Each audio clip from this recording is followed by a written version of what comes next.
हे friends, आज मैं आपके लिए रीडिंग लेकर आ गई हूँ कि अक्टूबर का मंथ आपके लिए क्या कुछ लेकर आ रहा है, क्या रहने वाला है इस मंथ में, क्या कुछ जानने की आपको ज़रूरत है। तो चलिए पता करते हैं। ये है पाइल नंबर 1 और ये है पाइल नंबर 2। उस पाइल को चूज़ करिए जिसके लिए आप अट्रैक्टेड फील कर रहे हैं। तो शुरू करते हैं पाइल नंबर 1 से। तो पाइल नंबर 1 में हमारा पहला कार्ड है जजमेंट कार्ड। जजमेंट कार्ड ये कहता है कि इस महीने आपको अपना सेल्फ असेसमेंट करने की ज़रूरत है। आपको ज़रूरत है कि आप ना अपने बारे में सोचें। अगर पास्ट में आपको ऐसे लगता है कि आपकी लाइफ अभी स्टक फील हो रहा है, अभी आप एकदम रुका हुआ महसूस कर रहे हैं, किसी तरह का मोमेंटम लाइफ में नहीं हो रहा है ना, तो आपको अपने पास्ट के डिसीजन को रीअसेस करने की ज़रूरत है। आपको देखने की ज़रूरत है कि कहाँ क्या कुछ ऐसा हुआ है। मतलब यूनिवर्स आपको अभी भी एक मौका दे रहा है कि आप फ्यूचर में सब कुछ बहुत बेटर कर सकते हैं, सब कुछ बहुत अच्छा हो सकता है। जस्ट थोड़ा सा असेसमेंट की ज़रूरत है। ये कार्ड ये भी डिनोट करता है कि maybe for some reason आपकी लाइफ में अगर कोई पास्ट आपका पार्टनर रहा है तो हो सकता है कि वो इस समय इस मंथ आपको रिविजिट करे, आपको कॉल करे या आपके साथ किसी तरह का कम्युनिकेशन करने की कोशिश करे। But it is entirely up to you कि आप उसके साथ फर्दर कंटिन्यू करना चाहते हैं या अपने रिलेशनशिप को या अपने पास्ट को लेट गो करना चाहते हैं। बट जो कुछ भी करिए वो हमेशा दिमाग में ये रख के करिए। ये कार्ड कहता है कि आप जो कुछ भी करेंगे उसके फ्यूचर में कंसिक्वेंसेस होंगे। सो बी अवेयर अबाउट दैट। तो दिस कार्ड मतलब एक्सप्लेन आपको ये करता है कि आपको बहुत ज़्यादा ज़रूरत है अपने एक्शंस को असेस करने की, अपनी पर्सनालिटी को असेस करने की, अपने आप का फ्यूचर विजन बनाने की।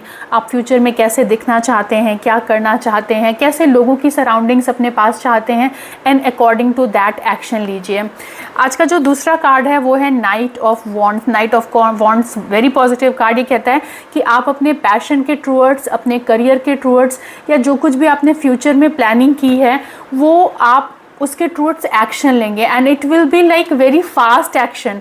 बहुत अच्छे से एक्शन लेंगे, बहुत ही क्विक एक्शन लेंगे, बहुत एनर्जेटिक फील करेंगे। एंड आपके ये एक्शंस जो आप अभी ले रहे हैं ना, ये आपको आने वाले फ्यूचर में बहुत ही अच्छा रिजल्ट्स देंगे, बहुत ही वो सक्सेस देंगे, वो नेम देंगे, वो रिकॉग्निशन देंगे जिसका आप बहुत टाइम से वेट कर रहे हैं। तो with judgement it's a very relevant card. अगर आप अपने आप को सेल्फ असेस करते हैं, अपने फ्यूचर को विजुलाइज करते हैं और उसके टूवर्ड्स एक्शन लेते हैं तो आपको फ्यूचर में एक्सेल करने से, एक नेम फेम, एक रिकॉग्निशन लेने से कोई भी नहीं रोक सकता है। आज का जो तीसरा card and the last card है इस पाइल का वो है queen of swords. Queen of swords ये कहता है कि आपको इस मंथ बहुत सारी क्लैरिटी होने वाली है। तो आप देखिए कि तीनों कार्ड आपस में कितना एक दूसरे को कॉम्प्लीमेंट कर रहे हैं। कि फर्स्ट कार्ड तो हमें ये कह रहा है कि आपको मेजर चेंजेस लाइफ में करने की जो ज़रूरत है वो है सेल्फ असेसमेंट। आपको अपने बारे में सोचने की, अपने फ्यूचर के बारे में सोचने की और उसके टूवर्ड्स एक्शन लेने की ज़रूरत है। और ये दोनों चीज़ें तभी पॉसिबल हैं जब आपको मेंटल क्लैरिटी होगी। तो फर्स्ट ऑफ ऑल अपने आप को असेस करिए, अपने फ्यूचर को लेके एक मेंटल क्लैरिटी आप बिल्डअप करेंगे और उसके टूवर्ड्स एक्शंस भी लेंगे। ये कार्ड ये भी कहता है कि आपकी लाइफ में अगर आप सिंगल हैं तो किसी तरह का रिलेशनशिप आ सकता है, किसी तरह के रिलेशनशिप प्रपोजल आ सकता है। या अगर आप ऑलरेडी किसी रिलेशनशिप में हैं और रिलेशनशिप बहुत ही प्राइमरी फेज में है तो आप उसे नेक्स्ट लेवल पे लेके जा सकते हैं। आप अपने रिलेशनशिप को सेकंड लेवल पे लेके जा सकते हैं, कमिटमेंट के लेवल पे लेके जा सकते हैं, या आपके पार्टनर आपसे कमिटमेंट कर सकते हैं। But you need to think about it कि आप अपने फ्यूचर को एसेस करके ही उनका वो प्रपोजल एक्सेप्ट करें या फिर उनको प्रपोज करें। So you need to have a clarity of mind. ये मंथ जो है वो सन का मंथ है, यानी कि नंबर वन का मंथ है। तो और ये मंथ शुरू होते ही इसमें हो रहा है न्यू मून। तो आइए हम देख लेते हैं कि मून कार्ड की, मून की तरफ से, मून एनर्जी की आपके लिए क्या एडवाइस है। मून की एनर्जी आपको क्या एडवाइस दे रही है ये हम पता कर लेते हैं। तो मून की एडवाइस आपको है नो योर वर्थ। अगेन वो तभी पॉसिबल है when you will have a clarity.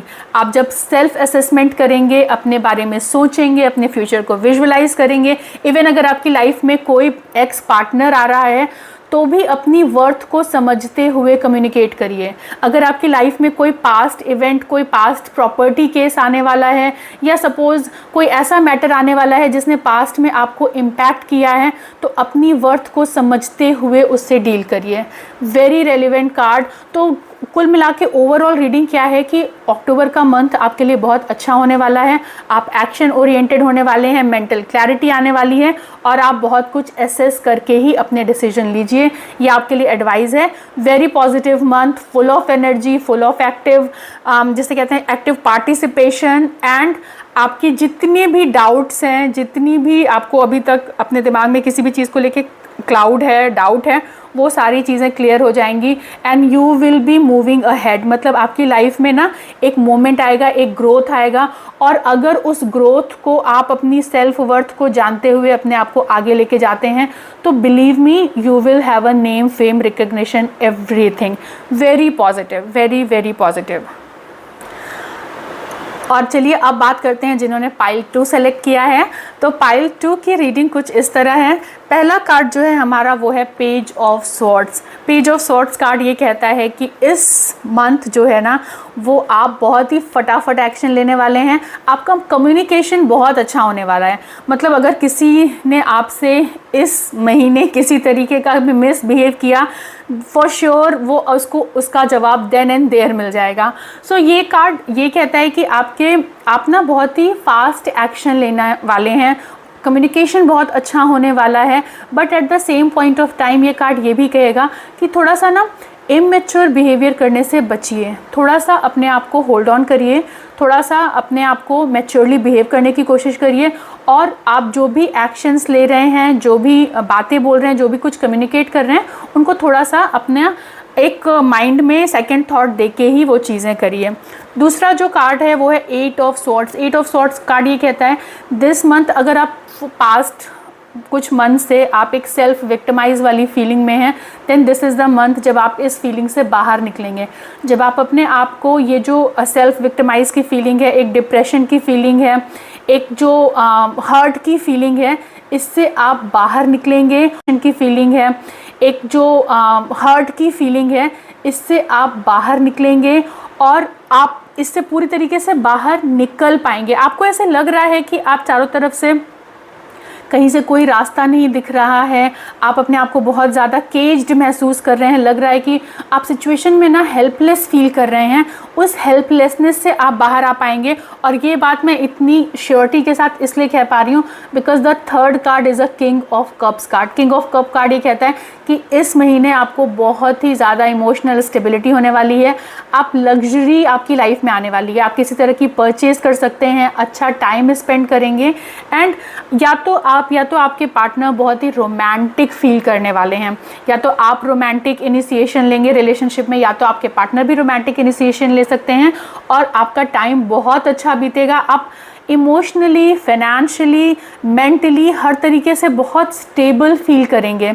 आप अपने घर में, अपने ऑफिस में, अपनी वर्क प्लेस में, अपने फ्रेंड के सराउंडिंग में you are going to feel very comfortable. So अगर आपके लास्ट के कुछ मंथ्स जो हैं वो बहुत हार्ड हैं, ठीक है ना, बहुत ज़्यादा मतलब हैवी रहे हैं आपके लिए, थोड़ा सा डल रहे हैं, उनमें आपको थोड़ा सा बंधने वाली फीलिंग हुई है, थोड़ा सा आपको केज्ड फील हो रहा है, आपको लग रहा है कि आप कैद हो गए हैं, कोई रास्ता नहीं दिख रहा है, तो ये कार्ड ये कह रहा है पेज ऑफ स्वॉर्ड्स की दिस मंथ आपका कम्युनिकेशन बेटर होगा। जितने भी क्लाउड्स हैं वो आपके दिमाग से बाहर जाएंगे, एक क्लैरिटी आएगी, एक कम्युनिकेशन आप बिल्डअप करेंगे। If it is a related, mostly मैं ये देख रही हूँ कि it is related to a relationship, maybe आप किसी रिलेशनशिप में ऐसा फील कर रहे हैं। So this month you are going to make a communication in that relationship जिसकी वजह से आप इस फीलिंग से बाहर निकलेंगे एंड किंग ऑफ कप्स की फीलिंग में एंटर करेंगे। एक अच्छा टाइम स्पेंड करेंगे, एक अच्छी क्लैरिटी के साथ, एक अच्छे कंफर्ट के साथ, एक लग्जरी के साथ आप लाइफ में आगे बढ़ेंगे। So this is the month जो ये भी कहता है कि आप किसी तरह का ट्रैवल में जा सकते हैं। वो आसपास का रिलेशनशिप का भी ट्रैवल हो सकता है, या फिर may be for a very long time. Actually आपको इस ट्रैवल की बहुत ज़्यादा नीड है। सो इट्स एडवाइज ऑल्सो कि आप एक ट्रैवल प्लान करिए। Clear communication is needed in a relationship. अगर आप अपने रिलेशनशिप में किसी तरह की मतलब एक ब्लॉकेज महसूस कर रहे हैं, आपको लग रहा है कि रिलेशनशिप में पहले जैसी बात नहीं है, रिलेशनशिप में पार्टनर मुझे समझ नहीं रहे हैं, मुझे इंपॉर्टेंस नहीं दे रहे हैं, मेरे साथ टाइम स्पेंड नहीं कर रहे हैं, so instead of feeling caged, instead of feeling victimised, आपको क्लियर कम्युनिकेशन करके आप किंग्स ऑफ कप वाली पोजीशन में पहुंच सकते हैं। आपकी लाइफ बहुत कंफर्टेबल हो सकती है, बहुत मीनिंगफुल हो सकती है और बहुत सारी चीज़ें जो है ना वो आपके कंट्रोल में आ सकती हैं। लाइफ में इतना कुछ भी ऐसा नहीं है जिसे आप क्लियर कम्युनिकेशन के थ्रू ठीक नहीं कर सकते हैं। सो प्लीज़ ये कार्ड जो है वो बार बार यही चीज़ कर रहा है और मुझे बार बार स्पिरिट से यही मैसेज आ रहा है that clear communication is a very important for you. अगर आप अपनी वर्क प्लेस में सफोकेटेड फील कर रहे हैं, वर्क प्लेस में आपको लग रहा है कि कोई आपको समझ नहीं रहा है, you need to have a clear communication. But when you have a clear communication, please make sure that you have a polite words. आप अच्छे शब्दों का इस्तेमाल कर रहे हैं, आप एम्पैथाइज सिंपैथाइज वाले शब्दों का इस्तेमाल कर रहे हैं। मतलब बहुत ब्लंट कम्युनिकेशन नहीं करना है।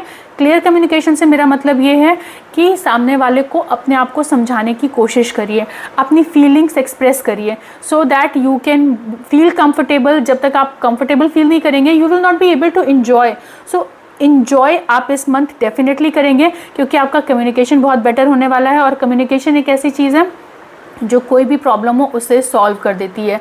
सो वेरी पॉजिटिव मंथ, आपका ये मंथ बहुत अच्छा जाने वाला है because ultimately you will going to have a luxury, you will going to have a comfort, you will going to have a fun. और इस महीने आप किसी तरह की लग्जरी परचेज भी कर सकते हैं या आपको कोई लग्जरी गिफ्ट मिल सकता है और आप किसी तरह की लग्जरी ट्रैवल में भी जा सकते हैं।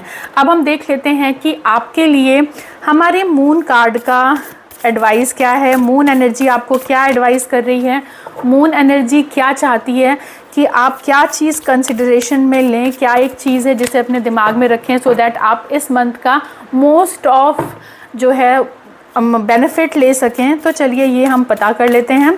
तो आपके लिए जो मून कार्ड आ रहा है वो है पुश थ्रू एनी इनसिक्योरिटीज़। सी वेरी रेलिवेंट कार्ड। ये इनसिक्योरिटी जो आपको फील हो रही है ना, ये जो इनसिक्योरिटी आपने अपने रिलेशनशिप में या अपनी वर्क प्लेस में या मैं कहूँ कि आपने किसी तरह की इनसिक्योरिटी जो बना ली है ना, this card shows insecurity, this card shows caged feeling, victimised feeling. उससे आपको अपने आप को पुश करना है। कैसे पुश करना है? Again clear communication so that you can enjoy your life, so that you can enjoy this month, so that you can feel comfortable within yourself, you can feel comfortable within your skin. So जिस भी चीज़ को लेके ना आप अपने आप को victimise feel कर रहे हैं, इनसिक्योर फील कर रहे हैं, इवन अगर आप अपने साथ थोड़ी देर बैठ के ना खुद से कम्युनिकेट करिए, एक क्लियर कम्युनिकेशन खुद के साथ करिए एंड जस्ट पुश थ्रू, अपने आप को थोड़ा सा पुश करिए इस इनसिक्योरिटी से बाहर निकलने के लिए। Very relevant card, very relevant advice. और इस मंथ डेफिनेटली आप ये सारी चीज़ें करने वाले हैं। आप अपने आप को पुश करने वाले हैं इनसिक्योरिटी से, आप क्लियर कम्युनिकेशन करने वाले हैं, अपने थॉट प्रोसेस को क्लियर करने वाले हैं and you will have this wonderful time. So very positive month. Thank you so much for watching. Please take care.